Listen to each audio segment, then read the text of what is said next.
बहुत समय पहले की बात है। एक छोटे से गांव में रामू नाम का एक किसान रहता था।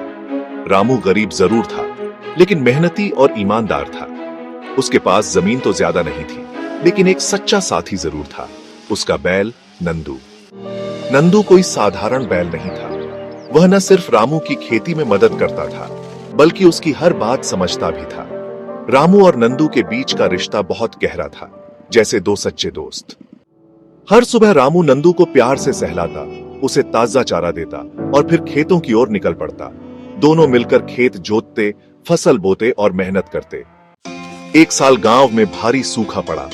बारिश नहीं हुई, खेत सूख गए और अनाज भी नहीं उगा। बहुत से किसानों ने अपने जानवर बेच दिए, लेकिन रामू ने ऐसा नहीं किया। भले ही उसके पास खाने को कम था, लेकिन उसने नंदू को भूखा नहीं रहने दिया। गांव के लोगों ने रामू से कहा, इस बैल को बेच दो, कुछ पैसे तो आएंगे। रामू ने मुस्कुराकर कहा, नंदू ने मेरे अच्छे दिनों में साथ निभाया है, तो क्या मैं बुरे दिनों में उसका साथ छोड़ दूं?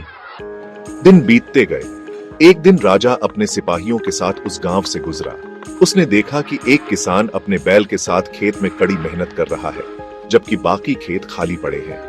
राजा ने रामू को बुलाया और पूछा, तू इतने कठिन समय में भी खेती कैसे कर रहा है?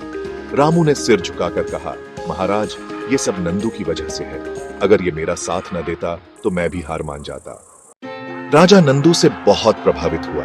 उसने रामू को इनाम में सोने की मुद्राएं दी और कहा, तूने इस बैल को सिर्फ साथी नहीं, परिवार माना है। ऐसे सच्चे रिश्ते बहुत कम देखने को मिलते हैं। रामू की आंखों में आंसू थे, लेकिन वो खुश था, क्योंकि उसकी मेहनत, सच्चाई और नंदू की वफादारी ने उसे नई पहचान दिलाई थी।